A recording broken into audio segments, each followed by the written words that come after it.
Welcome વિદ્યાર્થી મિત્રો, કેમ છે? લેક્ચર નંબર 10 માં આપનું હાર્દિક સ્વાગત છે. મિત્રો, આની આગળના લેક્ચરોમાં આપણે મેસોમેરિક અસર અને હાઇપર કોન્જુગેશન અસર તથા સંસ્પંદન ટોપિક પૂર્ણ કર્યા અને હવે આપણે આ જે હાઇપર કોન્જુગેશન થિયરી ભણ્યા તેના બેઝડ ઉપર આપણે કેટલાક એમસીક્યુ સોલ્વ કરીએ. રેડી? Of course. ચાલો. તો સૌપ્રથમ પ્રશ્ન મિત્રો એવો છે કે કયા આલ્કીનની સ્થિરતા વધારે છે? મિત્રો, આલ્કીનની સ્થિરતા જ્યારે આપણે ચેક કરવી હોય ત્યારે શું ચેક કરવું જોઈએ? Alpha hydrogen. જેમાં આલ્ફા હાઇડ્રોજનની સંખ્યા વધારે હોય તે આલ્કીનમાં હાઇપર કોન્જુગેશન વધારે થશે. તો આલ્કીનની સ્થિરતા કેવી હોય?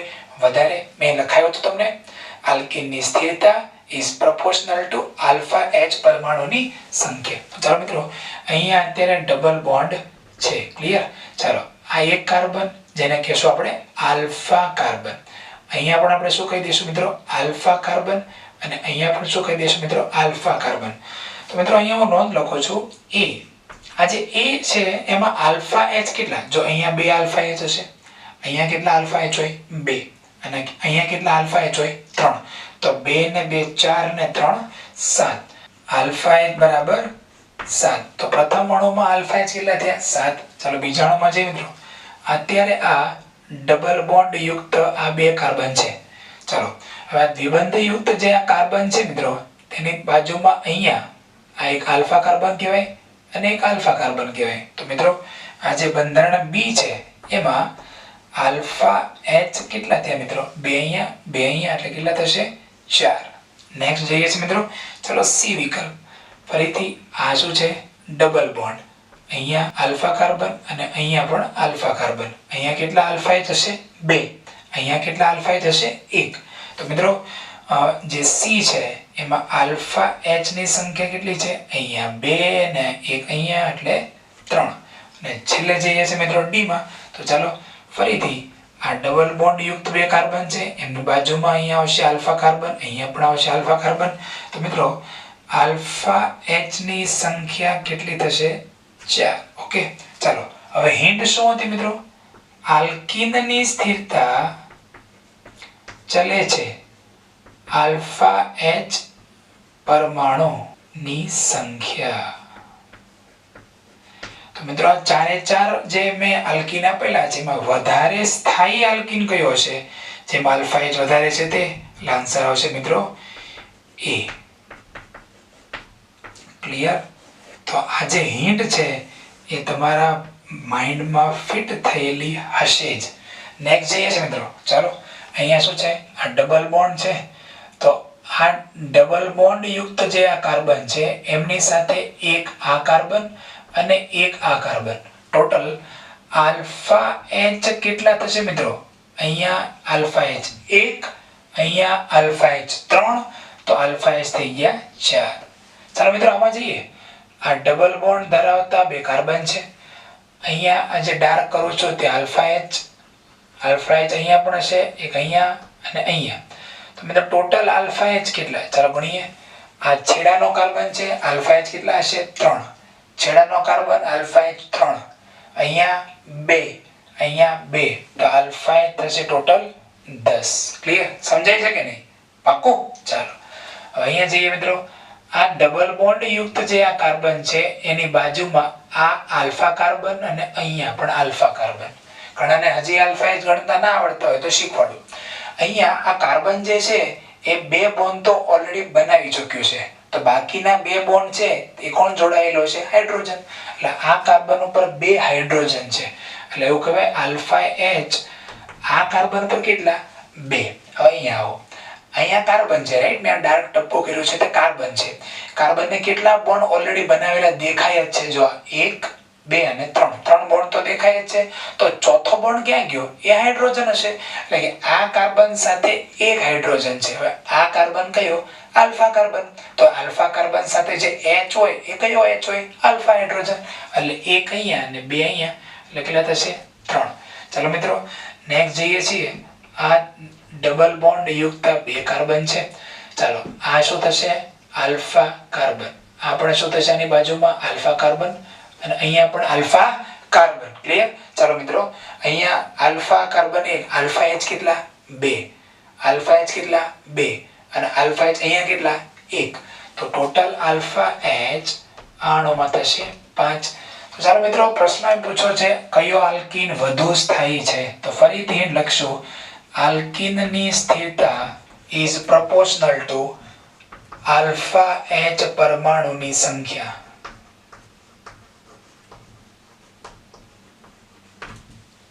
This is the formula. અને માટે ચલો આલ્ફા એચ વધારે ક્યાં છે, આમાં આલ્ફા એચ વધારે છે અને માટે આન્સર શું હશે મિત્રો, બી.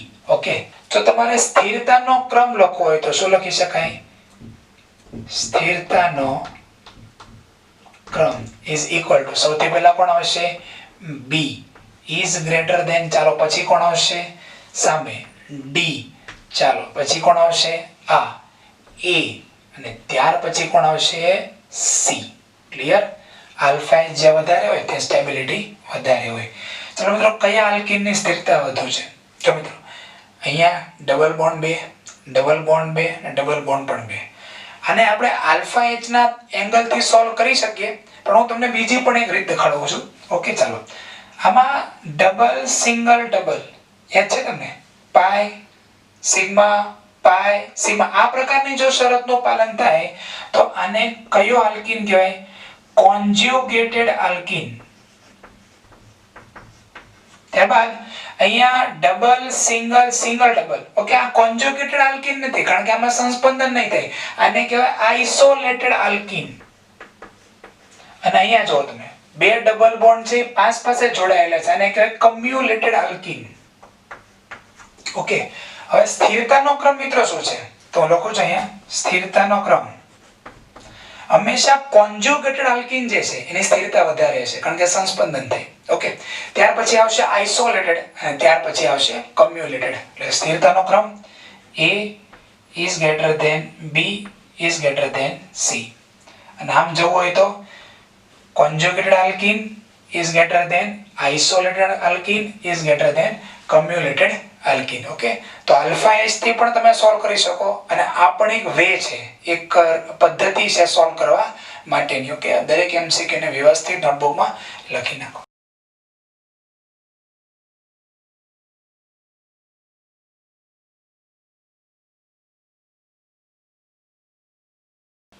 ઓકે વિદ્યાર્થી મિત્રો, ચાલો આપણે હવે એમસીક્યુ તરફ આગળ વધીએ. તો મિત્રો કાર્બન ઉપર ધન વીજભાર છે એટલે કે કાર્બોકેટાયન છે, કાર્બન ઉપર ધન વીજભાર છે દરેક જગ્યાએ. એટલે આ ચારે ચાર જે ઓપ્શન છે એ બધા કાર્બોકેટાયન છે. બીજું, આ તમામ કાર્બોકેટાયન એક સમાન છે. જો બેન્ઝીન ઉપર CH2+, બેન્ઝીન ઉપર CH2+, અને આમાં પણ બેન્ઝીન ઉપર CH2+. એટલે બધા કાર્બોકેટાયન સમાન જ છે. ઓકે, હવે જો આ પ્લસ સિંગલ અને બેન્ઝીન ચક્ર છે એટલે ડબલ બોન્ડ તો આવે જ. અત્યારે મેં આ ગોળ કર્યું છે પણ અહીંયા ડબલ બોન્ડ છે ને આ બાજુ અથવા તો આ બાજુ, એટલે પ્લસ સિંગલ ડબલ એટલે આમાં સંસ્પંદન થશે. આ કાર્બોકેટાયન પણ આમાં સંસ્પંદન પામશે, આ કાર્બોકેટાયન પણ અહીંયા સંસ્પંદન પામે અને આ કાર્બોકેટાયન પણ આ બેન્ઝીન ચક્ર સાથે સંસ્પંદન પામશે. પરંતુ દરેક કાર્બોકેટાયન જો ઉપરની બાજુ સેમ છે એટલે બધામાં સંસ્પંદન તો સમાન છે. એટલે તમારે જ્યારે એની સ્થિરતાનો ક્રમ હવે નક્કી કરવો હોય તો તમારે કોનો સહારો લેવો પડશે, આ ગ્રુપનો. મિત્રો આમાં કઈ અસર આવશે, CH3 છે એટલે પ્લસ H અસર. અહીંયા છે CH2 CH3, મેં તમને કીધું હતું CH આવે એટલે પ્લસ H અસર. તો અહીંયા પણ કઈ અસર છે મિત્રો, પ્લસ H અસર. અહીંયા CH છે અગેન પ્લસ H અસર અને હું અહીં લખીશ પ્લસ H અસર.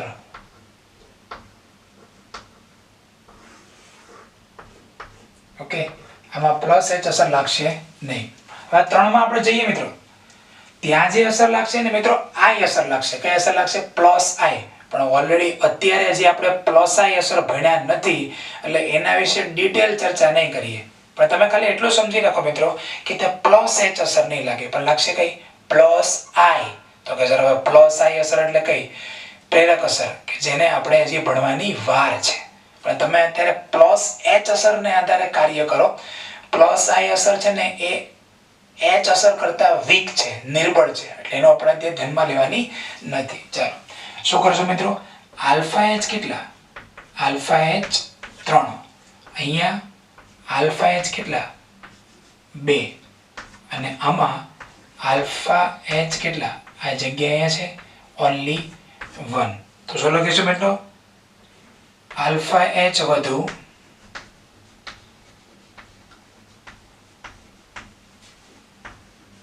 તો કાર્બોકેટાયનની સ્થિરતા વધુ માટે ચાલો મિત્રો સ્થિરતાનો ક્રમ લખીએ ઇઝ ઇક્વલ ટુ ચાલો સૌથી વધારે સ્થાયી કાર્બોકેટાયન કયો હશે આ એ ગ્રેટર ધેન આ બી સી અને છેલ્લે આવશે મિત્રો ડી તમે અત્યારે હાલમાં લખી રાખજો કે આની પ્લસ એચ અસર નથી પણ કઈ અસર છે પ્લસ આઈ અસર કઈ અસર છે પ્લસ આઈ અસર કેવી રીતે પ્લસ આઈ અસર આવી એ અત્યારે તમને આઈડિયા નહીં આવે કારણ કે હજી આપણે આઈ અસર ભણ્યા નથી પણ તમે જે નોટ્સ બનાવો છો એમાં લખીને રાખજો જે આપણે આ પીરિયડમાં હતા તો આની પછીના લેક્ચરમાં ભણવાના છીએ એટલે તમને આવડી તો જશે જ તે ઓકે તો મિત્રો એમસીક્યુ ને લખી નાખો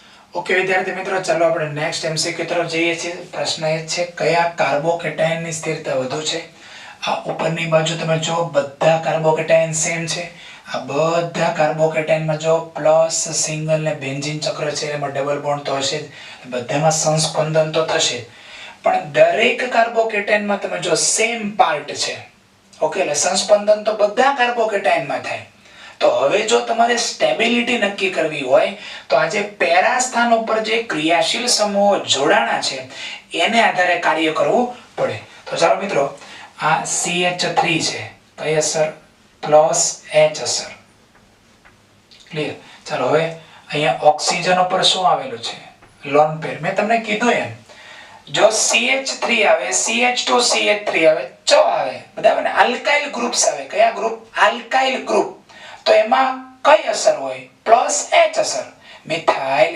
ઇથાઇલ આઇસોપ્રોપાઇલ વગેરે વગેરે વગેરે આલ્કાઇલ સમૂહ કોઈ પણ આવી જાય બરાબર છે તો એમાં પ્લસ H અસર આવે યાદ રાખવાની કોઈ તમારે ટેન્શન છે જ નહીં વેરી ઈઝી અથવા આમ યાદ રાખો પ્લસ H ચો ચાનો સ્પેલિંગ CHA એટલે ચ એટલે CH વાળા આવા કોઈ ગ્રુપ્સ આવતા હોય આ યાદ રાખવા માટેની એક પદ્ધતિ છે આ ગોખણપટ્ટી ના કરે આ રીતે બેટર તો એ છે તમે આમ યાદ રાખો આલ્કાઇલ ગ્રુપ છે આલ્ફા કાર્બન છે આલ્ફા H ધરાવતા સમૂહ ઇટ ઇઝ બેટર કન્સેપ્ટ પણ ધારો કે યાદ રાખવો છે તો આમ યાદ રાખો પ્લસ H એટલે તો કે ભાઈ એમાં CH વાળા કોઈ ગ્રુપ્સ આવતા હોય બધા કેવા હોય પ્લસ H અસર વાળા ક્લિયર નેક્સ્ટ ઓક્સિજન ઉપર લોન પેર છે ભાઈ લોન પેર આવે એટલે મેં તમને શું કીધું હતું લોન પેર આવે એટલે કઈ અસર પ્લસ M અસર ચાલો અહીંયા છે નાઇટ્રોજન આવે છે ફરીથી શું છે પ્લસ M અસર જો પાછા આ NO2 છે આમાં પણ નાઇટ્રોજન જ છે બરાબર પણ આમાં NO2 છે એમાં N સાથે ડબલ બોન્ડ O છે યાદ આવે છે યાદ રાખવાનો simple way double bond O ધરાવતું કોઈ ગ્રુપ હોય બરાબર એમાં શું હશે માઈનસ M અસર તો અહીંયા આવશે મિત્રો પ્લસ M અસર અને અહીંયા આવશે માઈનસ M અસર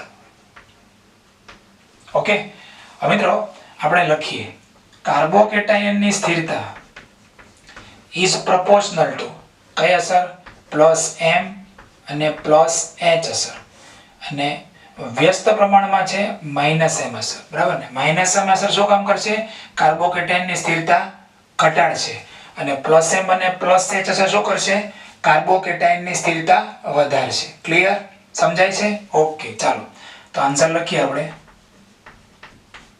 હવે પ્લસ M અને પ્લસ H સ્ટ્રોંગ અસર કઈ પ્લસ M અને પ્લસ H સ્ટ્રોંગ અસર કઈ છે તો પ્લસ M લખી નાખો છો તથા plus M greater than plus H એટલે માટે આન્સર શું આવશે બોલો ચાલો સ્થિરતાનો ક્રમ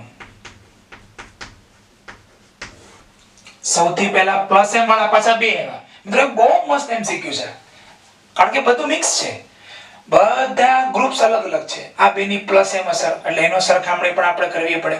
પાછો આ એમ અસરની સાથે એચ અસર મિક્સ થઈ. ઓકે, એટલે એનો ક્રમ તમને આ યાદ હોવો જોઈએ. અને પાછો આ માઈનસ એમ અસર છે, બધું મિક્સ છે. એટલે એકદમ યુનિક પ્રશ્ન છે મિત્રો. લખો છો અહીંયા 7 સ્ટાર એમસીક્યુ છે મિત્રો. ઓકે, ચાલો સ્ટાર્ટ કરીએ. સ્થિરતાનો ક્રમ. સૌપ્રથમ આ બંનેમાંથી પહેલા કોણ આવશે? બોલો ચાલો. આ બંનેમાંથી પહેલા કોણ આવશે? જેની વિદ્યુત ઋણતા ઓછી તે. એટલે અહીંયા આવશે પહેલા સી. ત્યાર પછી કોણ આવશે મિત્રો? આ બી. ત્યાર પછી કોણ આવશે? એ. અને સૌથી છેલ્લે કોણ આવશે? ડી. ઓકે, ચાલો આ બંનેમાં શું લખી નાખો મિત્રો? પ્લસ એમ અસર NH2 is greater than OH. એટલે તમને યાદ રહે, તમને ખબર પડે એટલા માટે મેં લખ્યું છે. ચાલો અહીંયા કઈ અસર છે? આ પ્લસ H. અને અહીંયા કઈ અસર છે? આ માઈનસ M. હું લખો છો અહીંયા સ્થિરતા ઘટાડે. સ્થિરતા ઘટાડે. અહીંયા પ્લસ એમ અસર છે. ક્લિયર? પણ પ્લસ એમ અસરનો ક્રમ શું આવે? NH2 is greater than OH. એટલે C greater than B થઈ ગયું. પછી પ્લસ H અને છેલ્લે આવશે માઈનસ M. કારણ કે માઈનસ M અસર શું કરશે? આ કાર્બોકેટાઇન ની સ્ટેબિલિટી ઘટાડશે. વેરી ફાઇન એમસીક્યુ ને વ્યવસ્થિત નોટબુકમાં લખી નાખો.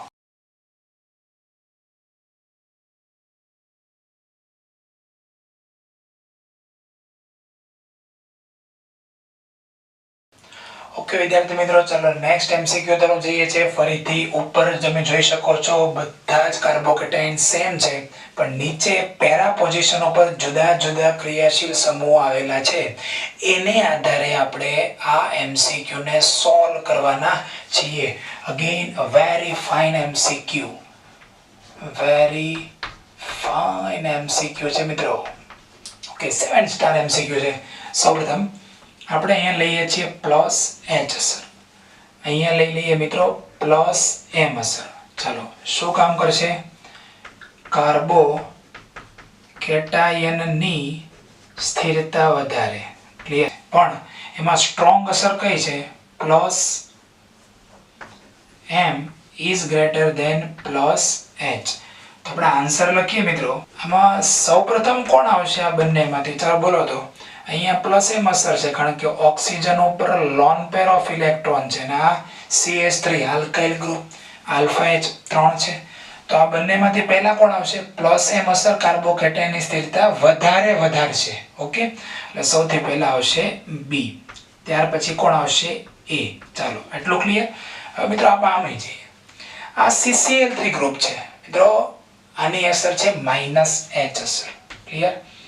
માઈનસ H અસર ધરાવતો એક જ ક્રિયાશીલ સમૂહ છે અને એ છે CCl3. ઓકે, NO2 આવ્યું. ભાઈ હવે તો તમને યાદ રહી જવું પડે. હજી જો તમને યાદ નથી રહી જતું તો ઇટ ઇઝ વેરી બેડ. તમારે લેક્ચર ફરીથી રિપીટ કરવા જોઈશે આગળથી. ઓકે, અને યાદ બી રાખવાની કળા હોવી જોઈએ યાર. ઘણીવાર એકનો એક વસ્તુ રિપીટ થાય તો મગજમાં ફિટ થઈ જવું જોઈએ. NO2 કઈ અસર આવે? બોલો મિત્રો, માઈનસ M અસર. ચલો શું કરશે? કાર્બોકેટાયનની સ્થિરતા ઘટાડશે.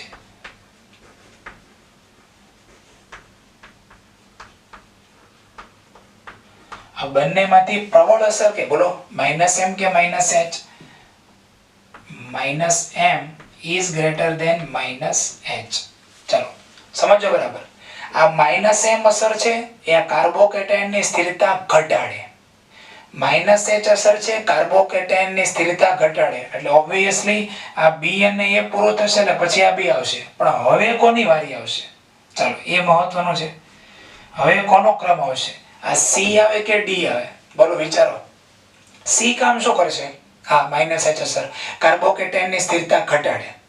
માઈનસ M અસર પણ શું કરશે? કાર્બોકેટાયનની સ્થિરતા ઘટાડે. બંને ઘટાડવાનું કામ જ કરે છે, પણ વધારે કોણ ઘટાડશે?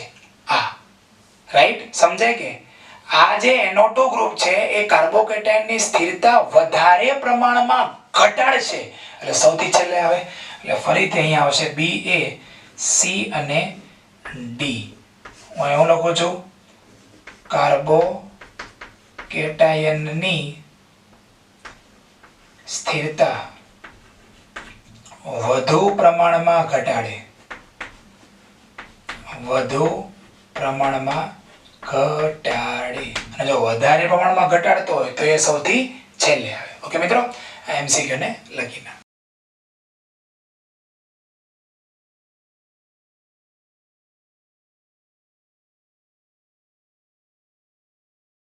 ઓકે વિદ્યાર્થી મિત્રો, ચાલો આપણે હાઇપર કોન્જુગેશન ટોપિક જે અત્યારે ચાલી રહ્યો છે MCQ માં આપણે મિક્સ MCQ કરી રહ્યા છીએ.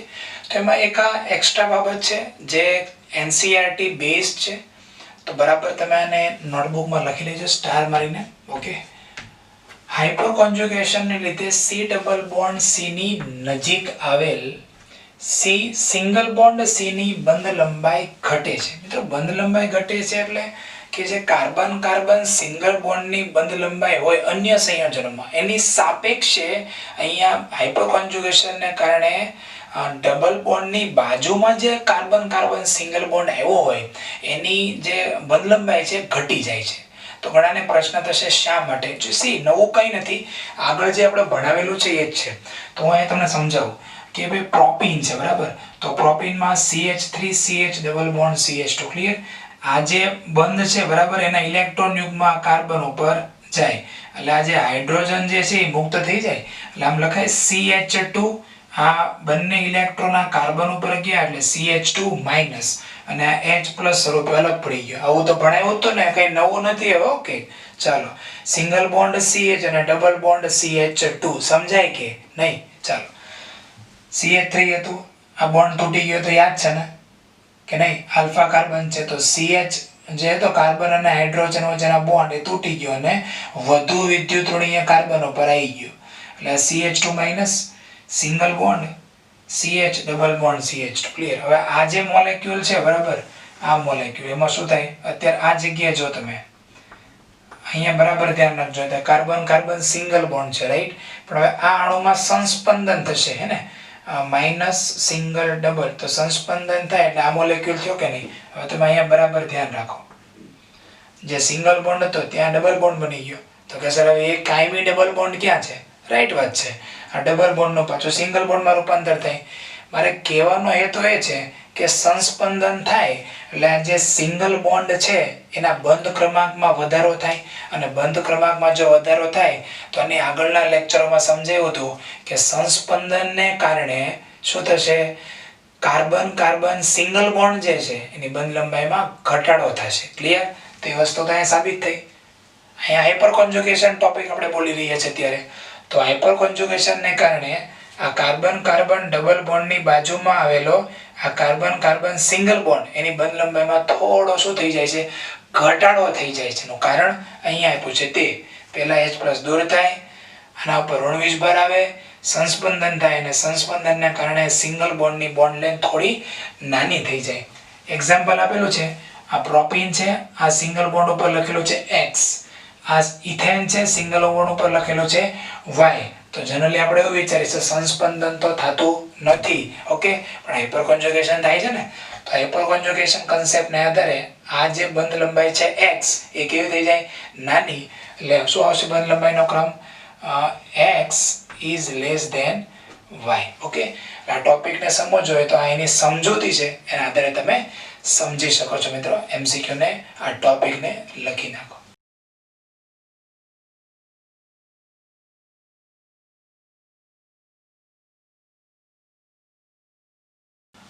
વિદ્યાર્થી મિત્રો, ચાલો નેક્સ્ટ MCQ તરફ જઈએ. સૌપ્રથમ તો આ કયો કાર્બોકેટાયન સ્થાયી છે પ્રકારનો પ્રશ્ન છે. હવે આ પ્રશ્નમાં આપણે ધ્યાનથી જોઈએ તો અહીંયા જો પ્લસ સિંગલ ડબલ, એટલે હું અહીંયા જે ખાલી રાઈટ કરું છું ને ત્યાં ધન વીજભાર આવશે બરાબર છે. ફરીથી પ્લસ સિંગલ ડબલ એટલે આ જે કાર્બન છે એમના પર ધન વીજભાર આવશે. ત્યાંથી ફરીથી શું થશે મિત્રો? પ્લસ, આ પ્લસ અહીંયા આવે ત્યાર પછીની વાત છે, પ્લસ સિંગલ ડબલ એટલે આ કાર્બન ઉપર ધન વીજભાર આવશે. ત્યાર પછી પ્લસ સિંગલ ડબલ એટલે આ કાર્બન ઉપર ધન વીજભાર આવશે અને ત્યાર પછી આ જે ધન વીજભાર છે પુનઃ આ કાર્બન ઉપર પ્રસ્થાપિત થાય. અર્થાત મિત્રો એવું સાબિત થયું કે આ જે કાર્બોકેટાયન છે એમાં સંસ્પંદન થશે. ઓકે,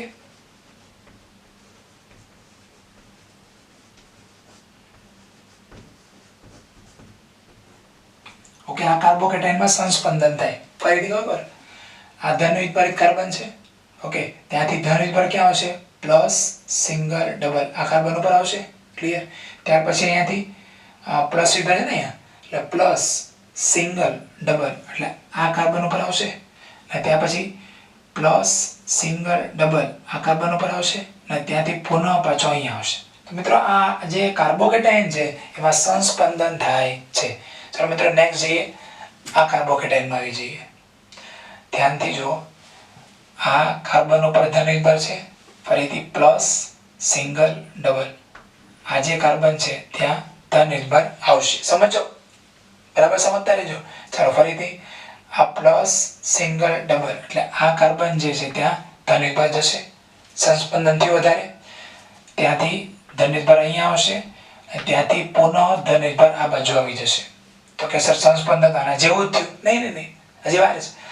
આ ધન વીજભાર જે છે એ હવે આ બાજુ સંસ્પંદન પામી શકે.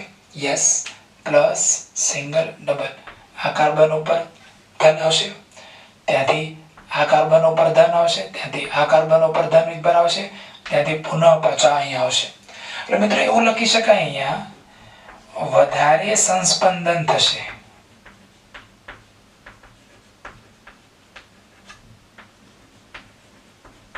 કે આ બેન્ઝીન ચક્ર સાથે પણ સંસ્પંદન પામશે આ ધન વિભાર, આ બેન્ઝીન ચક્ર સાથે પણ ધન વિભાર સંસ્પંદન પામશે. એટલે આની સાપેક્ષે આમાં સંસ્પંદન વધારે થાય. અને મિત્રો સંસ્પંદનનું કાર્ય શું? સ્થિરતા વધારવાનું. બોલો, સંસ્પંદનનું કાર્ય શું? સ્થિરતા વધારવાનું. તો આ બંનેમાં સ્થિરતા કોની વધારે હોય? આની. ચલો મિત્રો આમાં જઈએ છીએ. ચલો અહીંયા ધન વિભાર, અહીંયા સિંગલ બોન્ડ, અહીંયા સિંગલ બોન્ડ, નો સંસ્પંદન એટલે સંસ્પંદન થશે નહીં.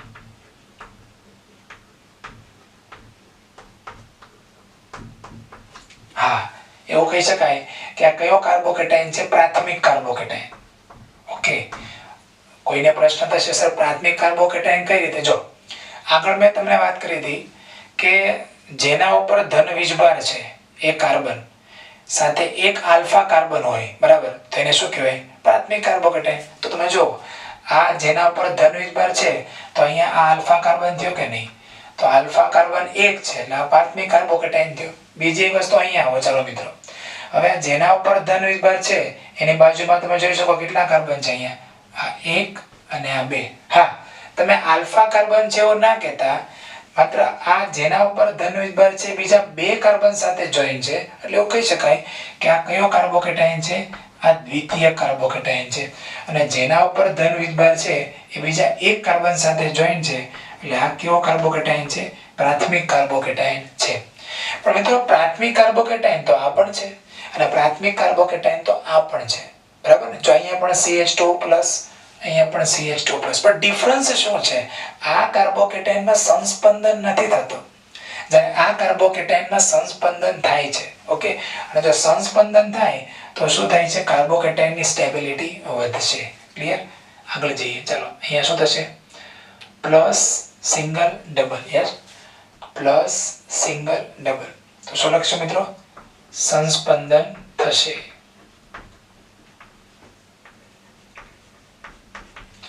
હવે સંસ્પંદન થઈ શકે એવા કેટલા અણુ છે? આ એક, આ બે અને આ ત્રણ. પણ વિચારો સૌથી વધારે સંસ્પંદન ક્યાં થશે? તો લખો છો જેટલું સંસ્પંદન વધુ તેટલી કાર્બોકેટાયનની સ્થિરતા વધારે.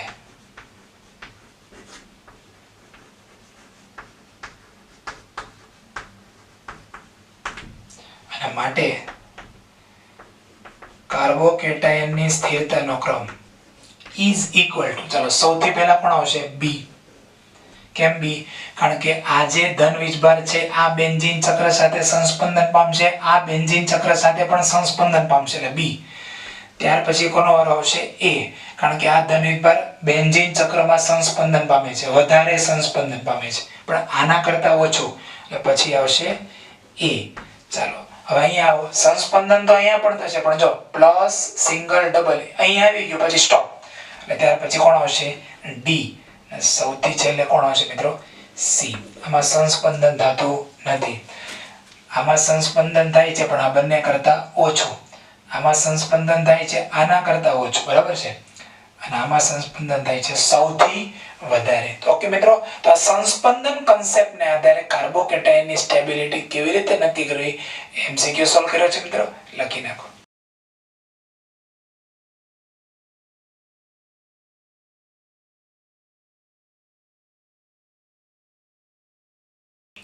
ઓકે વિદ્યાર્થી મિત્રો, ચાલો કયા અણુમાં હાઇપર કોન્જુગેશન નહીં થાય. હવે જ્યાં આલ્ફા એચ ન હોય ત્યાં હાઇપર કોન્જુગેશન ન થાય.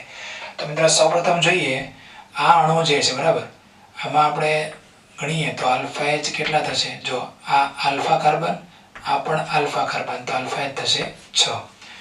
મિત્રો અહીંયા જોઈએ તો આ આલ્ફા કાર્બન છે કારણ કે આ ડબલ બોન્ડ છે બરાબર. આ ડબલ બોન્ડની બાજુનો જે આ કાર્બન છે આલ્ફા કાર્બન કહેવાય. તો મિત્રો અહીંયા આલ્ફા એચ કેટલા થશે 2. નેક્સ્ટ મિત્રો આમાં જઈએ, આ ડબલ બોન્ડ ધરાવતા આ બે કાર્બન છે. જો આ આલ્ફા કાર્બન, આ પણ આલ્ફા, આ પણ આલ્ફા, આ પણ આલ્ફા. તો મિત્રો આલ્ફા એચ ટોટલ કેટલા થાય 3, 6, 9 અને 12. તો બધામાં આલ્ફા એચ તો છે જ, અને આલ્ફા એચ હોય તો હાઇપર કોન્જુગેશન થાય. પણ હવે અહીંયા ધ્યાન રાખો, આ ડબલ બોન્ડ ધરાવતા બે કાર્બન છે બરાબર છે. હવે અહીંયા જે આ કાર્બન છે એ કયો કાર્બન છે આલ્ફા, અને એક કાર્બન જે અહીંયા છે કેવો છે આલ્ફા. તો એવું કહી શકાય કે આલ્ફા એચ કેવો છે 0, અને માટે આન્સર શું આવશે ડી. કેમ આન્સર ડી? કારણ કે આલ્ફા એચ છે જ નહીં તો હાઇપર કોન્જુગેશન થશે નહીં, કારણ કે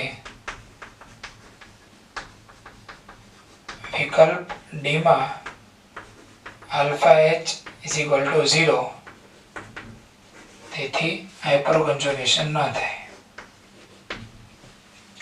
તો મિત્રો આશા રાખો છો કે હવે તમને આ કાર્બોકેટાયનની સ્થિરતા અલગ અલગ વેરાયટીથી કેવી રીતે નક્કી કરવી એ તમને આવડ્યું હશે. હજી આપણે કાર્બોકેટાયન તો આખો ટોપિક બાકી જ છે, પણ જે અત્યારે હું તમને મેસોમેરિક અસર, હાઇપર કોન્જુગેશન અને સંસ્પંદન જે અસર મેં ભણાવી છે બરાબર, એને આધારે જ્યારે કાર્બોકેટાયન શબ્દ તમારા માઇન્ડમાં ફિટ થઈ ચૂક્યો છે હવે, તો એના એમસીક્યુ હું તમને સોલ્વ કરાવું છું. સાથે સાથે આ આલ્કીનમાં પણ તમને હું એની સ્થિરતાનો ક્રમ નક્કી કરતા શીખવાડું છું. Okay, on the basis of the alpha H. મિત્રો અહીંયા આપણે આ એમસીક્યુ ને પૂર્ણ કરીએ છીએ, લખી નાખો.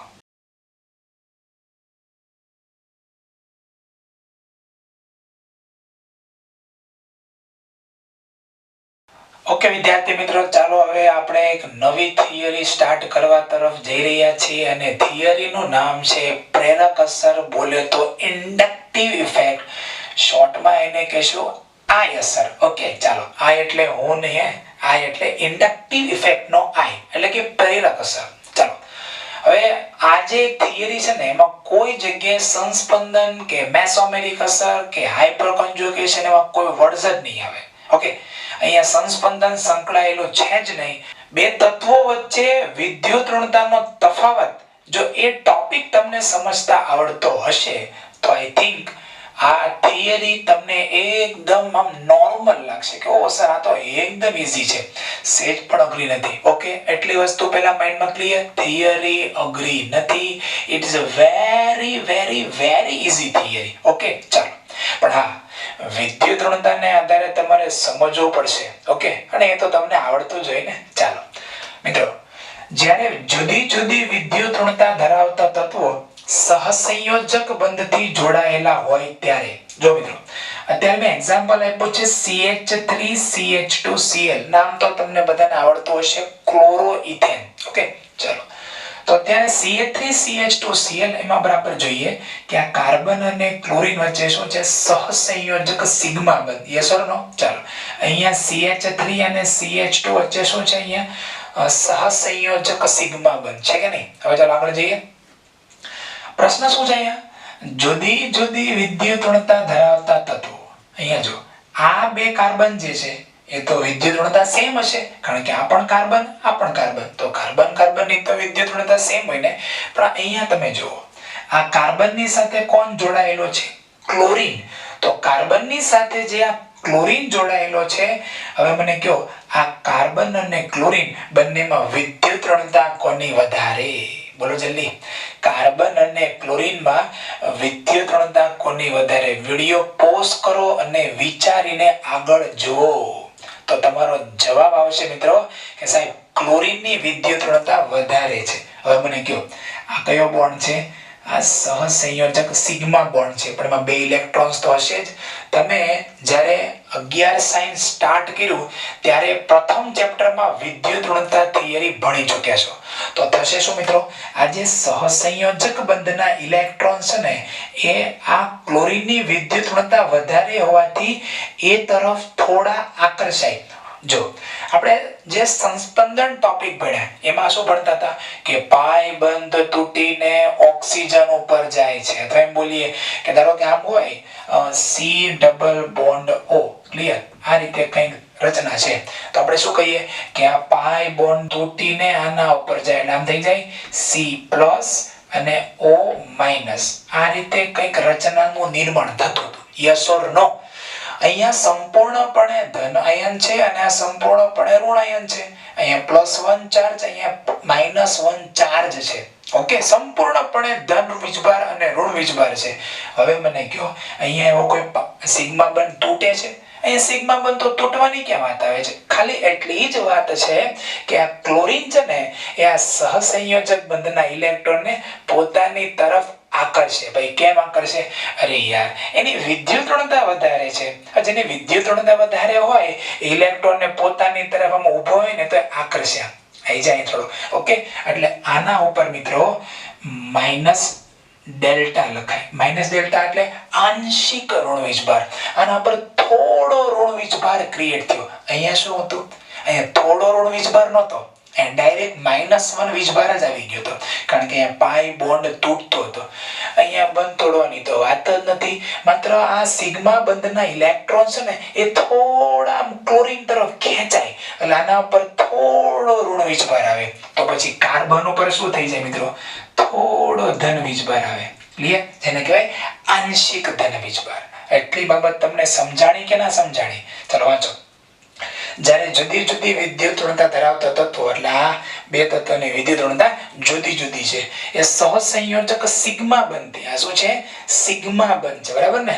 જોડાયેલા હોય ત્યારે સિગ્મા બંધના ઇલેક્ટ્રોન. અમારે ખાલી જગ્યા પૂર્ણ કરવાની છે મિત્રો, તો લખીશ સિગ્મા બંધના ઇલેક્ટ્રોન વધુ વિદ્યુત ઋણીય તત્વ તરફ આકર્ષાય છે. અને વધુ વિદ્યુત ઋણીય તત્વ તરફ આકર્ષાય તેથી બંધ કેવો બને છે મિત્રો? ધ્રુવીય બને છે. અને જો બંધ ધ્રુવીય બને છે તો આ ઘટનાને શું કહેવાય છે? પ્રેરક અસર કહે છે. ક્લિયર? હવે આમાં એવો કોઈ +ડેલ્ટા કે -ડેલ્ટા સ્ટાર્ટિંગમાં નહોતો, પણ જેવું આ સહસંયોજક બંધ જે છે એમાં વિદ્યુત ઋણતાનો તફાવત આવ્યો એટલે ક્લોરીન શું કરે? ઇલેક્ટ્રોન યુગ્મને થોડા પોતાની તરફ આકર્ષે એટલે -ડેલ્ટા અને આના પર આવશે +ડેલ્ટા. હવે સમજો, આ કાર્બન અને આ કાર્બન બંનેની વિદ્યુત ઋણતા તો સેમ છે કે નહીં? પણ હવે થયું શું કે આ જે સિગ્મા બોન્ડ છે એના ઇલેક્ટ્રોન આ ક્લોરીન તરફ આકર્ષણા એટલે આ બંધ ધ્રુવીય બન્યો. આ બંધ ધ્રુવીય બને એની અસર હવે આ બંધ ઉપર થાય એટલે હું લખીશ અહીંયા +ડેલ્ટા. ક્લિયર? એટલે આ બંધ પણ હવે કેવો થશે? ધ્રુવીય થઈ ગયો. સમજાય કે નહીં? આ ઇલેક્ટ્રોન યુગ્મ અત્યારે આમ ખેંચાણા કે નહીં? જો આ બંધના ઇલેક્ટ્રોન યુગ્મ આમ ખેંચાય તો આ બંધના ઇલેક્ટ્રોન યુગ્મ પણ આ બાજુ ખેંચાય. સમજાય કે નહીં? તમે આમ દોરડા ખેંચ કરતા હો તો આમ બરાબર દોરડું તમે પકડ્યું હોય, બરાબર? હવે તમે ખેંચો તો પહેલો વિદ્યાર્થી જ ખેંચાય છે સામેવાળો કે એની પછીનો વિદ્યાર્થી પણ ખેંચાય? બોલો જલ્દી. એની પછીનો પણ ખેંચાતો હોય ને, એની પછીનો ખેંચાય? ઓબ્વિયસલી એ પણ ખેંચાતો હોય. એની પછીનો ખેંચાતો હોય, બધા ખેંચાતા હોય. સમજાય કે નહીં? એટલે આ બંધ ધ્રુવીય બન્યો એની અસરથી આ બંધ પણ ધ્રુવીય બન્યો. ઓકે, આ બંધને ધ્રુવીય બનાવવાની પ્રેરણા કોણે આપી? આ બંધ ધ્રુવીય બન્યો એને, અને એટલા માટે નામ પાડ્યું પ્રેરક અસર. આ બંધને ધ્રુવીય બનાવવા માટે પ્રેરક પરિબળ કોણ? આ બંધ ધ્રુવીય બન્યો તે. ઓકે, તો થિયરીનું નામ તમને સમજાઈ ગયું હશે. હવે આપણે આગળ જઈએ મિત્રો. આ ઘટના સિગ્મા બંધ દ્વારા વહન પામે છે, તો સમજાય છે સિગ્મા બોન્ડ દ્વારા જ વહન પામે છે. આગળ જઈએ. પ્રેરક અસર એ સ્થાન પર આધારિત છે. મેં તમને કીધું ને હમણાં, આમ બરાબર કોઈ દોરડો કે જેને આમ ખેંચતા હો તો પહેલો જે વ્યક્તિ છે બરાબર, એના ઉપર જે ઇફેક્ટ લાગે છે તમારા બળની, એની પછીના વિદ્યાર્થી ઉપર નહીં લાગે, એની પછીના વિદ્યાર્થી પર ઓછી થતી જાય બરાબર. એનાથી ઊંધો વિચારો. ચાલો 4 વિદ્યાર્થીઓ લાઈનમાં ઊભા છે, તમે પહેલા વિદ્યાર્થીને જોરથી ધક્કો મારો તો એને તો બહુ આઘાત લાગશે, કારણ કે તમે ડાયરેક્ટ એને માર્યો ધક્કો એટલે એને બહુ વાગશે. પણ એની પાછળના વિદ્યાર્થીને એ ધક્કો, એ આઘાત, એ બળ થોડુંક ઓછું થઈ જાય, એની પછીના વિદ્યાર્થી પર બળ હજી ઓછું થઈ જાય, અને કદાચ એની પછીનો જે વિદ્યાર્થી, ચોથા અથવા 5મા નંબરનો વિદ્યાર્થી, એના પર આ બળ કદાચ નહીં લાગે. કેમ? કારણ કે શરૂઆતના જે વિદ્યાર્થીઓ છે એને આ બળ એટલે કે આઘાતને સહન કરી લીધું. એ જ રીતે શું થશે? હવે જો Cl ડેલ્ટા તો બની ગયો, એટલે અહીંયાથી ઇલેક્ટ્રોન જેટલી ક્ષમતાથી ખેંચી શકે એટલી ક્ષમતાથી આ બંધના ઇલેક્ટ્રોનને ખેંચી ના શકે, કારણ કે દૂર વહી ગયો. ક્લિયર? તો મિત્રો એવું કહી શકાય કે પ્રેરક અસર સ્થાન પર આધારિત છે, અને જેમ અંતર વધે તેમ આ અસર શું થાય બોલો? ઘટે. જેમ અંતર વધતું જાય તેમ પ્રેરક અસર ઘટતી જાય, એટલે કે ઇલેક્ટ્રોન યુગ્મને આકર્ષવાની ક્ષમતા ઘટતી જાય. ક્લિયર? ચલો નેક્સ્ટ. અહીં ઇલેક્ટ્રોનનું સંપૂર્ણ સ્થાનાંતર થતું નથી. ક્યાં સંપૂર્ણ સ્થાનાંતર થાય છે? પાઈ બોન્ડ તૂટીને જેવું અહીંયા થયું એવામાં ક્યાં થાય છે? નહીં, પરંતુ આંશિક સ્થાનાંતર થાય છે ને, માઇનસ ડેલ્ટા અને પ્લસ ડેલ્ટા. અને તેથી આ અસર એ કોના કરતા, M અને H અસર કરતા બોલો કેવી છે? નિર્બળ છે. M અને H અસર કરતા કેવી છે? નિર્બળ છે. સમજાઈ ગયું મિત્રો? ક્લિયર ને? બહુ આસાન થિયરી છે. આખી થિયરીમાં એક જ ગેમ રમવાની છે, વિદ્યુત ઋણતાનો તફાવત. જેની વિદ્યુત ઋણતા વધારે છે તે ઇલેક્ટ્રોન યુગ્મ પોતાની તરફ આકર્ષે. ક્લિયર? અને જેની વિદ્યુત ઋણતા ઓછી છે એ પોતાની તરફ ઇલેક્ટ્રોન યુગ્મ આકર્ષી નહીં શકે, પણ એ ઇલેક્ટ્રોન યુગ્મને ધક્કો મારતા જાય કે જાઓ જાઓ ત્યાં જાઓ. જેની વિદ્યુત ઋણતા વધારે છે એ તરફ તમે આકર્ષાઈને જાઓ. પેલો ઇલેક્ટ્રોન યુગ્મ ખેંચે છે અને આ ઇલેક્ટ્રોન યુગ્મને ધક્કો મારે છે કે જાઓ ત્યાં જાઓ. ક્લિયર? એટલે બે પ્રકારની અસર થશે.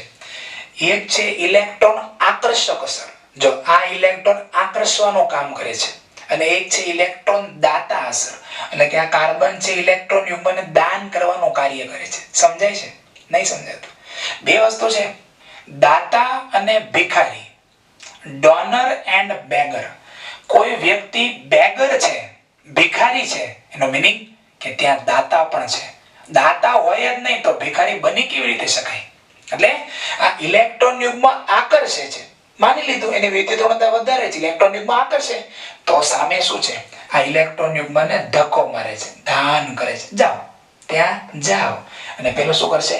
ઇલેક્ટ્રોન યુગ્મ પોતાની તરફ ખેંચે. ક્લિયર? એટલે બે પ્રકારની અસરો આવશે, એ પછી જોઈએ મિત્રો. ઓકે, એક બીજી વસ્તુ હું તમને અહીંયા દાખલા તરીકે સમજાવી દઉં. અહીંયા મિત્રો એક્ઝામ્પલ આપું છું. CH3 CH2 CH2 CH2 Cl. Clear? હવે બરાબર સમજો. આ ક્લોરીન છે એ માઇનસ ડેલ્ટા છે. ક્લિયર? ઇલેક્ટ્રોન યુગ્મને પોતાની તરફ આકર્ષે, એટલે હું અહીંયા આ રીતે એરો મારું છું. બરાબર? ક્લિયર? અહીંયા 4 એરો મેં અત્યારે માર્યા છે, just for your knowledge. Electron યુગ્મ આ બાજુ ખેંચાણા. હવે અહીંયા આવો. આના પર શું ઇફેક્ટ થશે મિત્રો? આના પર અહીંયા આ રીતે 3 એરો મારવા જોઈએ. કેમ 3 એરો મારવા જોઈએ? કારણ કે અહીંયા જેટલી આકર્ષવાની ઇફેક્ટ છે એટલી ઇફેક્ટ અહીંયા નહીં હોય. અહીંયા હવે મારે કેટલા એરો મારવા જોઈએ? 2 એરો મારવા જોઈએ. અને અહીંયા કેટલા એરો મારશો મિત્રો? માત્ર 1 એરો મારશો. અહીંયા માઇનસ ડેલ્ટા લખેલું છે મિત્રો, અહીંયા લખીશું આપણે પ્લસ ડેલ્ટા. અહીંયા મિત્રો લખીશું આપણે ડેલ્ટા ડેલ્ટા પ્લસ. અહીંયા શું મિત્રો લખીશું આપણે 3 ડેલ્ટા. અને અહીંયા શું લખીશું મિત્રો આપણે 4 ડેલ્ટા. અર્થાત કે અહીંયા ઋણ વીજભાર છે, આંશિક ઋણ વીજભાર. અહીંયા આંશિક ધન વીજભાર છે, અહીંયા આંશિક ધન વીજભાર ઘટ્યો. ઓકે, અહીંયા આંશિક ધન વીજભાર હજી ઘટે છે, અને અહીંયા આંશિક ધન વીજભાર હજી ઘટે છે. એટલે જેમ જેમ અંતર વધતું જાય એમ આકર્ષણ શું થતું જાય છે? ઘટતું જાય છે. ક્લિયર? એક બીજી વસ્તુ મિત્રો બરાબર યાદ રાખજો કે આ પ્રેરક અસર જે છે બરાબર, એ જો અહીંયા જોવા મળશે, અહીંયા થોડી ઓછી જોવા મળશે, અહીંયા હજી ઓછી જોવા મળે અને અહીંયા તો એકદમ ઓછી થઈ ગઈ. એટલે એવું કહી શકાય મિત્રો કે ત્રીજા કાર્બન સુધી પ્રેરક અસર જોવા મળે અને ત્રીજા કાર્બન પછી પ્રેરક અસર એકદમ નહિવત થઈ જાય છે. ફરીથી બોલું, આ પહેલા નંબરનો કાર્બન, અહીંયા પ્રેરક અસર વધારે જોવા મળશે, સૌથી વધારે. આ બીજા નંબરનો કાર્બન, પ્રેરક અસર ઘટી ગઈ. આ ત્રીજા નંબરનો કાર્બન, પ્રેરક અસર હજી ઘટી ગઈ. અને આ થઈ ગયો ચોથા નંબરનો કાર્બન, અહીંયા પ્રેરક અસર એકદમ ઓછી થઈ ગઈ હશે. એટલે એવું કહી શકાય કે પ્રેરક અસર મેક્સિમમ કયા કાર્બન સુધી જોવા મળે? ત્રીજા કાર્બન સુધી જોવા મળશે. પણ ત્રીજા કાર્બન પછી તમે આગળ વધો તો ત્યાં પ્રેરક અસર એકદમ નહિવત થઈ ગઈ હોય છે. એટલે અહીંયા પ્રેરક અસરનું મૂલ્ય ન્યૂનતમ અને અહીંયા પ્રેરક અસરનું મૂલ્ય મહત્તમ. અર્થાત સાબિત થઈ ગયું કે પ્રેરક અસર એ અંતર ઉપર આધારિત છે. આપણે મેસોમેરિક અસર ભણ્યા હતા બેન્ઝીન ચક્રમાં, બરાબર ને? પેલું ત્યારે વાત લખાવી હતી કે પ્લસ એમ અસર એ ઓર્થો અને પેરા સ્થાને સેમ હોય છે, અંતરથી સ્વતંત્ર છે. માઇનસ એમ અસર પણ અંતરથી સ્વતંત્ર છે. એ જ રીતે પ્લસ એચ અને માઇનસ એચ આ બંને અસરો પણ અંતરથી સ્વતંત્ર હતી. ઓર્થો સ્થાને જેટલી લાગે એટલી જ પેરા સ્થાને લાગતી હતી. જ્યારે આ અસરમાં એવું નથી, એ અંતર ઉપર ડિપેન્ડ કરે છે. ઓકે મિત્રો, તો સંપૂર્ણ ડિટેલ્સ ચર્ચા આ અસર બારેમાં આપણે કરી છે. તમે લખી નાખો અને ત્યારબાદ આ અસરના પ્રકારો અને થોડા એમસીક્યુ તરફ આપણે આગળ વધીશું. મિત્રો લખી નાખો.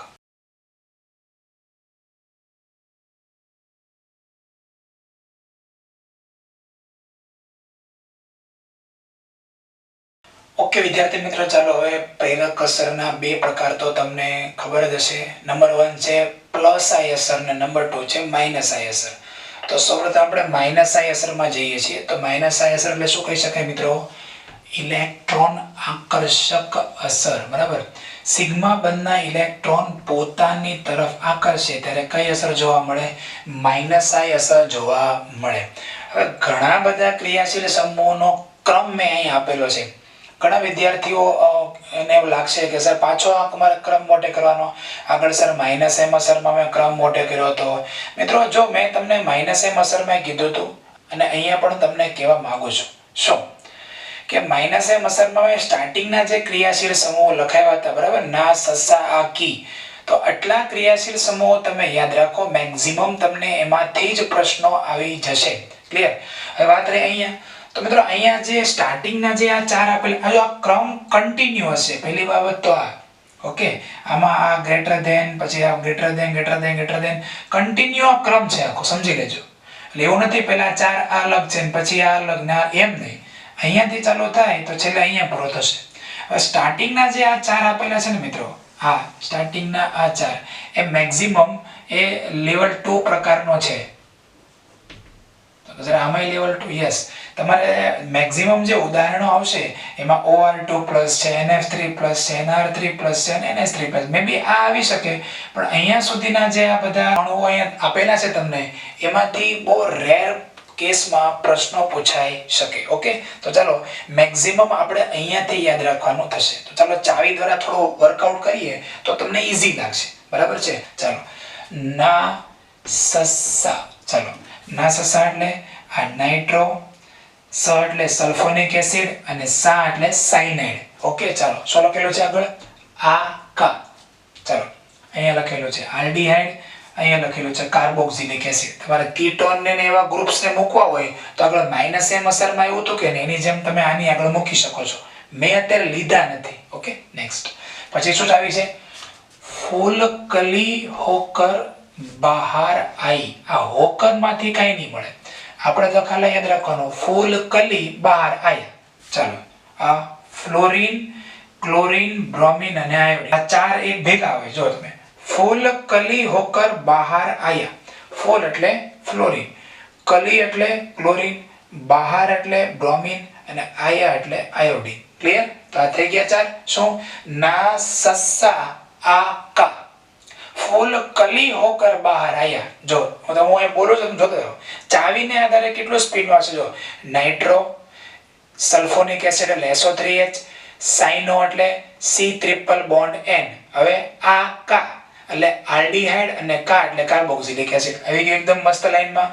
ફૂલ કલી હોકર બહાર આયા એટલે ફ્લોરિન, ક્લોરિન, બ્રોમિન અને આયોડિન. ક્લિયર? ચાલો આગળ જઈએ. શું લખેલું છે? ઈ. મિત્રો આ ઈ એટલે શું છે? આ કયું ગ્રુપ છે? ઈથર ને? આ ઈથર ગ્રુપ છે ને? ચાલો તો આ ઈ એટલે ઈથર. ચાલો હવે આ શું છે? OH એટલે આલ્કોહોલ. તમને ખબર હશે ઘણા વિદ્યાર્થીઓને તો ખાસ કે દારૂ પીવે એમાં ઇથેનોલ હોય. દારૂ એટલે ઇથેનોલ. તો ઇથેનોલ એ શું છે? આલ્કોહોલ છે ને? એટલે ઈ દારૂ છે. આ દારૂ એટલે કોણ? આલ્કોહોલ. એમાં એટલે શું આવશે મિત્રો? એમાં એટલે આ એમાઇન ગ્રુપ. પછી શું અહીંયા લખ્યું છે? 3 ફી 2 વાર નાખી છે. 3 એટલે આ ટ્રિપલ બોન્ડ. ફી એટલે મિત્રો આને કહેવાય ફિનાઇલ. બરાબર છે? અને આ છે ડબલ બોન્ડ. તો ચાવી ઉપરથી જો યાદ રાખીશો તો સટા ખાલી 2 મિનિટમાં મોટે થઈ જશે. ઓકે? એટલે જો ધન વીજભાર વાળા બધા ઘટકો સ્ટાર્ટિંગમાં, પછી બધા ન્યુટ્રલ ઘટકો છે. ઓકે? તો મિત્રો આ માઇનસ આઈ અસરને વ્યવસ્થિત તમે પહેલા ક્રમ લખો. આ રીતે મેં લખ્યો છે એમ લાઈનમાં જ. આ પ્રથમ લાઈનમાં, એની નીચે એક લીટી છોડીને બીજી લાઈનમાં, પછી એક લીટી છોડીને ત્રીજી લાઈનમાં, પાછી એક લીટી છોડીને આ નીચેની લાઈનમાં લખો. પછી નીચે ચાવી લખો. 2-3 વાર એને મોઢે કહીને પ્રેક્ટિસ કરો. પછી એના આપણે MCQ સોલ્વ કરીશું. તમને તરત જ આવડી જવાના છે. ઓકે મિત્રો? લખી નાખો.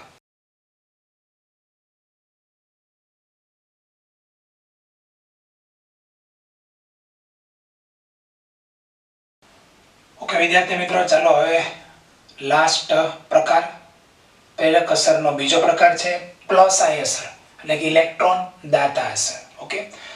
તો એમાં મેં આખો ક્રમ લખેલો છે. તેમાં સૌપ્રથમ આપણે લખીશું O-.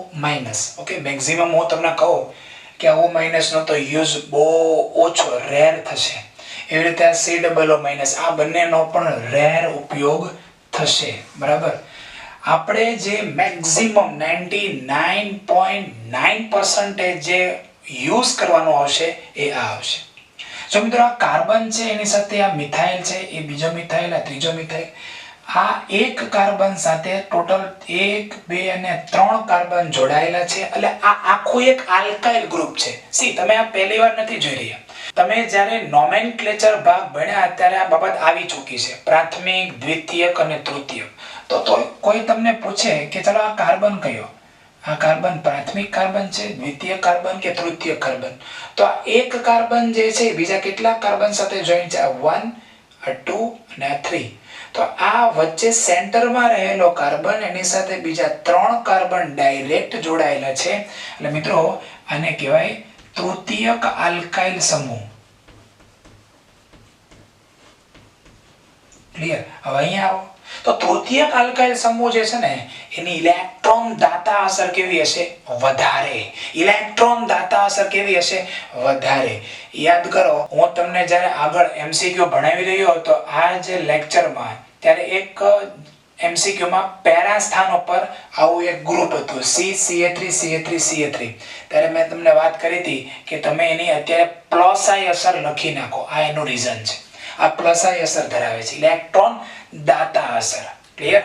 ચાલો આગળ જઈએ. આ એક કાર્બન જે છે, બરાબર, આ હું લખું છું અહીંયા અત્યારે C.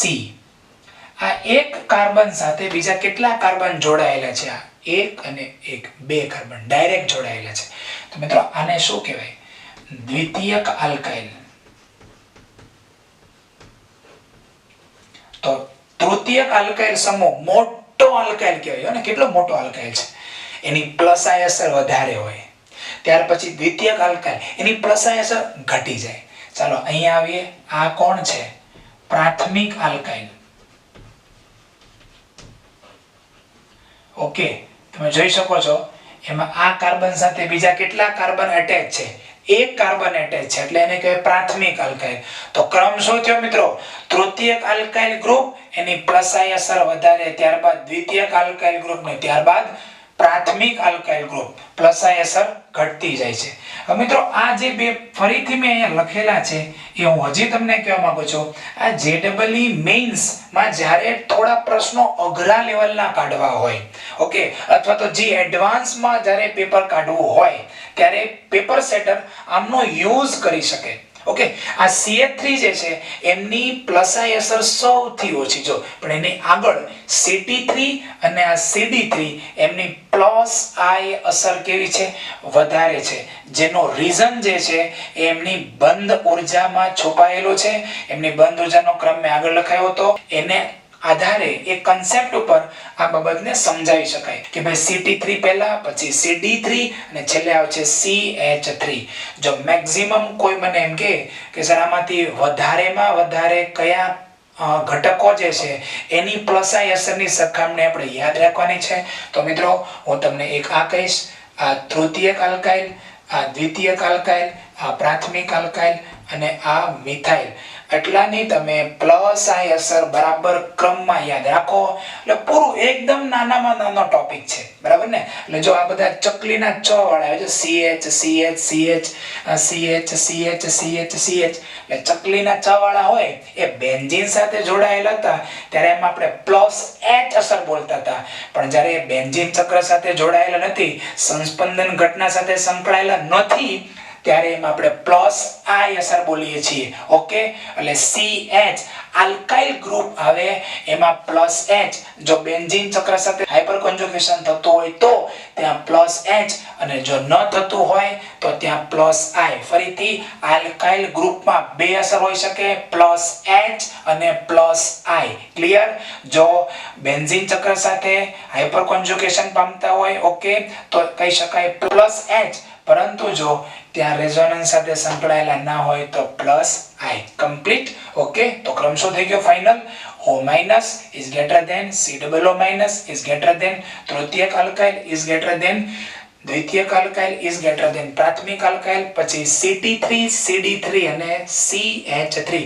જેટલો આલ્કાઇલ સમૂહ મોટો તેટલી પ્લસ આઈ અસર વધારે. ઓકે, ચાલો નેક્સ્ટ છેલ્લું આઈ અસરનું મહત્વ છે, તમને ખબર જ છે કે પ્લસ આઈ અસર શું કામ કરશે, કાર્બોકેટાયનની અને સાથે સાથે આપણે યાદ રાખજો મુક્ત મૂલકની સ્થિરતા વધારશે, જ્યારે માઇનસ આઈ અસર શું કામ કરશે, એ કાર્બેન આયનની સ્થિરતા વધારે છે. ઓકે મિત્રો, તો આ ટોપિકને લખી નાખો.